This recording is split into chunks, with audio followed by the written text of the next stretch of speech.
کہتا ہوں پہلے یہ جو اہل علم حضرات ہیں اس پر ذرا توجہ فرمائیں. کسی نے یہ کام نہیں کیا، اس کا مطلب یہ ہوتا ہے کہ کہنے والا بندہ یہ دعویٰ کر رہا ہے کہ حدیث میں اسی طرح موجود ہے، حدیث میں اسی طرح موجود ہے. میں اس کی ایک مثال پیش کرتا ہوں. آپ جب نماز عید پڑھتے ہو تو نماز عید کے لیے اذان کہتے ہو؟ چوپ ایسے ہیں جیسے اذان ہوتی ہے، یہاں پہ ہوتی ہے، اور تکبیر ہوتی ہے اس کے لیے. اذان اقامت کے بغیر نماز عید پڑھی جاتی ہے. کیوں؟ اس لیے کہ رسول اللہ صلی اللہ علیہ وسلم نے عید کے لیے اذان نہیں کہلائی، تکبیر بھی نہیں کہلائی. تو جب کوئی یہ کہے گا کبھی کیوں نہیں کرتے یہ اذان اقامت والا کام، تو جواب یہ ہے کہ حضور نے نہ اذان کہلوائی نہ اقامت کہلوائی. تو اس کا مطلب یہ بنتا ہے حدیث میں ایسے ہی لکھا ہوا ہے کہ حضور نے اذان بھی نہیں کہلوائی، اقامت بھی. تو جو کہتا ہے نا کسی صحابی نے میلاد نہیں منایا، وہ حدیث میں اسی طرح دکھا دے بھی کسی صحابی نے نہیں منایا، ہم جواب دینے کے لیے تیار ہیں. کسی حدیث میں یہ نہیں ہے. یہ ان کی بنی بنی باتیں ہیں. اور پھر دوسری بات یہ بھائی، یہ جو کہتے ہیں کس نے کیا یہ دکھاؤ، کس نے کیا یہ دکھاؤ. اور میں پوچھتا ہوں کہ مسئلہ کرنے سے ثابت ہوتا ہے یا کہنے سے بھی ثابت ہوتا ہے یا نہیں ہے؟ ان سے پوچھو حدیث کی کتنی قسمیں ہیں. میں بتا دیتا ہوں 3 قسمیں. وہ 3 بندے تو بول دو، چلو سارے نہ بولو، 3 تو نمائندگی کرو. حدیث کی 3 قسمیں ہیں. ایک یہ ہے کہ حضور کر کے دکھائیں، دوسرا یہ ہے کہ حضور فرما دیں، تیسرا یہ کہ حضور کے سامنے کوئی کام ہو حضور منع نہ فرمائے، اس کو برقرار رکھیں.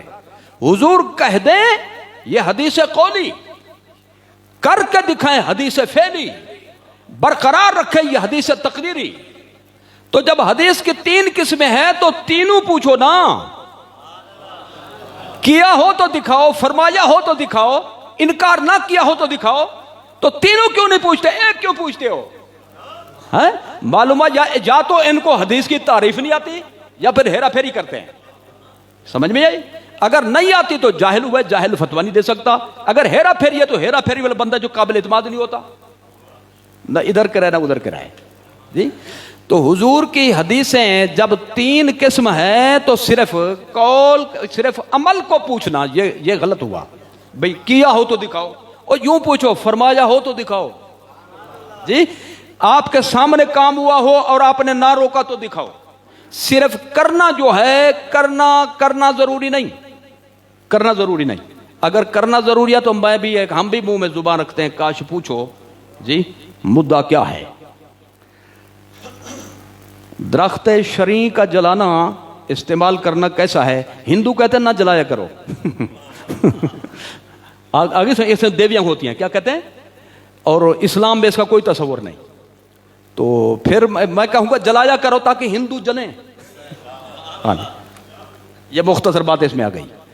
تو جو کہتے ہیں کیا ہو تو دکھاؤ، میں ایک لسٹ پوری پیش کر سکتا ہوں. حضور نے نہیں کیا، صحابہ نے نہیں کیا، سارے کرتے ہیں. توجہ کریں ذرا تھوڑی سی. یہ بتائیں کہ رسول اللہ صلی اللہ تعالی علیہ وسلم نے کبھی پوری حیات طیبہ میں، پوری زندگی پاک میں، مکی میں، مدنی میں، ہجرت سے پہلے ہجرت کے بعد کسی مسجد میں نماز کے لیے اذان دی تھی؟ جی دی ہو تو دکھاؤ، ان سے کہو. اگر نہیں دی تو پھر بند کرو، کیونکہ جو کام حضور نے نہیں کیا وہ جائز ہی نہیں. تو پھر یہ آئیں گے بندے بن کر اصول پہ، بھائی نہیں کیا تو کیا ہو گیا، حضور نے فرمایا تو ہے. تو معلوم ہوا کہ حدیث مسئلہ صرف حدیث فعلی سے ثابت نہیں ہوتا، حدیث قولی سے بھی ثابت ہوتا ہے، حدیث تقریر سے بھی ثابت ہوتا ہے. تو میلاد شریف حضور نے، میں کہتا ہوں یہاں تو معاملہ اس کے برعکس ہے. حضور نے بھی میلاد منایا، صحابہ نے بھی منایا، صحابہ نے منایا، حضور نے دیکھ کر روکا نہیں، برقرار رکھا. دکھاؤں نمونہ جی. سئل عن صوم یوم الاثنین، صحیح مسلم شریف، مسند احمد شریف. حضور سے پوچھا گیا کہ پیر کے روزے کے متعلق حضور کیا فرماتے ہیں؟ اس کے دو معنی ہیں، ایک تو یہ کہ روزہ رکھنا چاہیے یا نہیں پیر کا، دوسرا یہ کہ حضور خود پیر کا روزہ رکھتے تھے اہتمام سے۔ تو حضور سے پوچھا کہ آپ یہ روزہ کیوں رکھتے ہیں؟ تو حضور نے کیا فرمایا؟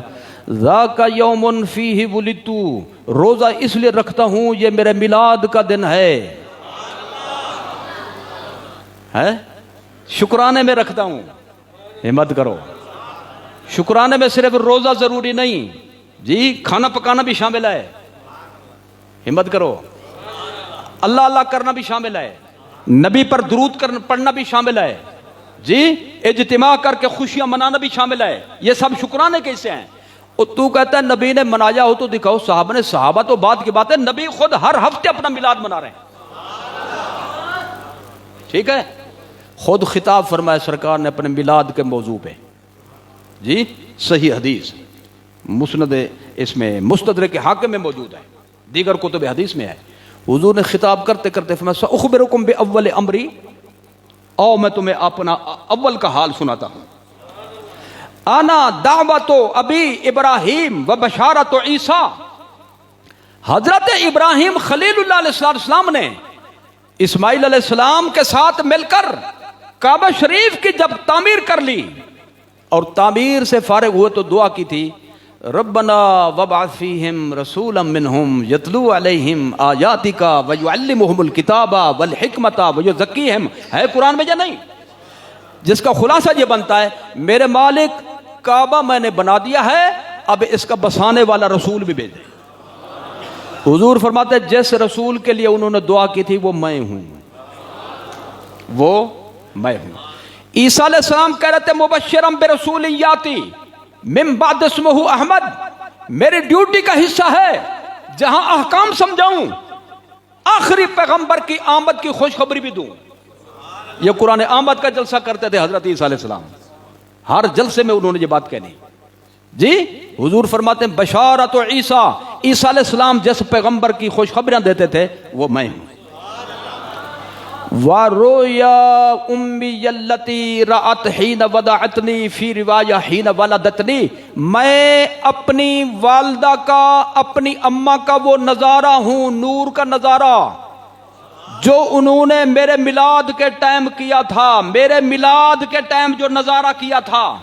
تو میلاد کے موقع کے واقعے کو، شان کے واقعے کو حضور نے برسر منبر بیان کر کے میلاد کی محفل کو منعقد کرنا اپنی امت کے لیے قیامت تک کے لیے سنت بنا دیا۔ جب حضور سے ثابت ہے تو صحابہ قائل تھے نہیں تھے اس کے؟ بولو، کلمہ جب سرکار کا پڑھے تو وہ زیادہ عاشق رسول تھے، تو وہ بھی میلاد کے قائل تھے۔ اور حضور نے جب فرمایا تھا حضرت حسان سے چڑھ منبر پہ، کر تقریر، کر خطاب، دے جواب ان بےایمانوں کو جی، بیان کر میری عظمت شان کو، تو انہوں نے بڑے بڑے موقعوں پہ شان بیان کی۔ دیوان حسان کے نام سے کتاب موجود ہے، ان کا کلام کا مجموعہ جی، مصر سے چھپا، وہ موجود ہے مارکیٹ میں، اور کتب حدیث میں ان کے کلام بکھرے ہوئے ہیں۔ ایک کلام انہوں نے یہ پڑھا تھا، وَأَحْسَنَ مِنْكَ لَمْ تَرَ قَطُّ عَيْنِي وَأَجْمَلَ مِنْكَ لَمْ تَلِدِ النِّسَاءُ خُلِقْتَ مُبَرًّا مِنْ كُلِّ عَيْبٍ كَأَنَّكَ قَدْ خُلِقْتَ كَمَا تَشَاءُ، آپ سے بڑھ کر حسین میری آنکھ نے کیا کسی آنکھ نے دیکھا ہی نہیں ہے، اور دیکھے کیسے کسی ماں نے جنا ہی نہیں ہے۔ لم تلد النساء والدت تالد ولادتن و میلادن، لم تلد کے لفظوں سے انہوں نے حضور کا میلاد بیان کیا۔ آپ ہر عیب سے ایسے پاک پیدا کیے گئے جیسے آپ اپنی مرضی سے بنے ہوئے، خدا پوچھتا گیا آپ کو، آپ کی مرضی سے بناتا گیا۔ یہ ایک محاورہ ہے، یعنی کوئی کمی نہیں چھوڑی، کوئی نقص نہیں رکھا اس میں، ہر عیب سے پاک پیدا کیا۔ تو میلاد بیان ہوا کہ نہ ہوا؟ حضرت حسان منبر پہ کھڑے ہو کر مسجد نبوی شریف میں کہہ رہے نہیں کہہ رہے آپ جیسا کسی ماں نے جنا ہی نہیں ہے، وہ جنم لینا پیدائش میلاد ایک ہی چیز ہے۔ حضور نے یہ نہیں فرمایا او بریلوی نکل جا میری مسجد سے، میں نے کھڑا کیا تھا کسی اور کام کے لیے، تو نے میلاد شروع کر دیا، خبردار آئندہ لت نہ پہ رکھی میری مسجد ہے نا۔ حضور نے دعا دی، اللہم ایدہ بروح القدس، جی اے اللہ جب تک میرا حسان تیرے نبی کی شان بیان کرتا رہے، مضمون دے تو لے کر آئے جبریل اور وہ ڈالے ان کے ذہن میں، اور حسان اسی مضمون کو بیان کرے اپنی زبان سے۔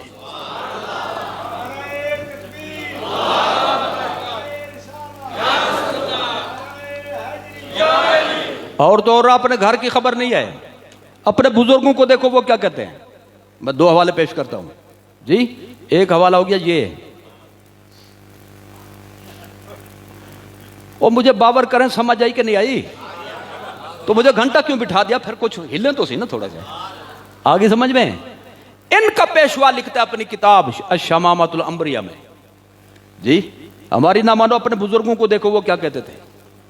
الشمامۃ الانبریاء من مولد خیر البریہ, نبی کے میلاد کے موضوع پر کتاب لکھی, ضخیم کتاب اردو زبان میں, اور صفحہ نمبر 7 پر یہ لکھا. چاہیے یہ 5 اور 7 دونوں پہ یہ تفصیلات موجود ہیں کہ روزانہ حضور کا میلاد کرو. روزانہ نہیں کر سکتے تو ہفتے میں 1 دفعہ کرو. ان کی چپ بھی سبحان اللہ. ہاں بولنے کا موقع تو پھر اب چپ ہو گئے. بولو ذرا ہمت کرو. اگر ہفتے میں نہیں کر سکتے تو ہر مہینے میں کم از کم 1 دفعہ کرو. اور جب ربیع الاول آ جائے, ربیع الاول کو خالی نہ چھوڑو. ربیع الاول کو خالی نہ چھوڑیں, یعنی رات کو بھی محفل میلاد ہو, دن کو بھی محفل میلاد جی. یہ تو 5 6 صفحے 7 صفحے پہ یہ بات کی. اب سنیے 12واں صفحہ, 12ویں والے کا صدقہ. 12واں صفحہ کہتا ہے جس کو, میں اس کی اپنی عبارت پڑھ رہا ہوں, جس کو حضرت کے یعنی سرکار کے میلاد کا حال سن کر, یعنی میلاد کا واقعہ سن کر فرحت حاصل نہ ہو, خوشی نہ ہو اس کو, اور شکر خدا کا حصول پر اس نعمت کے نہ کرے, اللہ کا شکر ادا نہ کرے, اتنا بڑا محبوب تو نے ہمیں دے دیا بغیر فیس کے جی. فرحت حاصل نہ ہو اور شکر خدا کا حصول پر اس نعمت کے نہ کرے, وہ مسلمان نہیں. وہ مسلمان نہیں. مسلمان ہونے کے لیے میلاد منانا ضروری ہے, اور میلاد پہ خوشیاں منانا ضروری ہے. یہ گھر کی کتاب ہے. دوسری یہ تھی, یہ اب سمجھ میں آ گئی جی. فیصلہ ہفت مسئلہ جی. دوسرے حضرات کا امام وہ میلاد شریف کا مسئلہ لکھتے ہوئے کہتا ہے اردو زبان میں, مشرب فقیر کا یہ ہے, مشرب فقیر کا یہ ہے کہ محفل مولود میں شریک ہوتا ہوں. میلاد کی محفل ہو تو میں سیدھے طریقے سے جا کر اس میں بیٹھ جاتا ہوں, کوئی بحث نہیں کرتا, انبن نہیں کرتا. اچھا ہو سکتا جی ڈر کے مارے بیٹھ جاتے ہو, کہتے بلکہ ذریعہ برکات سمجھ کر منعقد کرتا ہوں. یہ نہیں کہ شرکت کرتا ہوں, بلکہ میرا عقیدہ ہے جہاں محفل میلاد ہو وہاں اللہ کی برکتیں نازل ہوتی ہیں, لہذا میں اپنے گھر پہ بھی محفل میلاد کرتا ہوں, اور قیام میں لطف و لذت پاتا ہوں. قیام کہتے ہیں کہ جب محفل ختم ہو جائے, کھڑے ہو کر صلاۃ و سلام پڑھا جائے, تو وہ کہتے ہیں مجھے بڑا مزہ آتا ہے, کھڑے ہو کر سلام پڑھنے میں مزہ آتا ہے. ڈاڈے کو مزام دے, پوترے کو دورہ پون دے.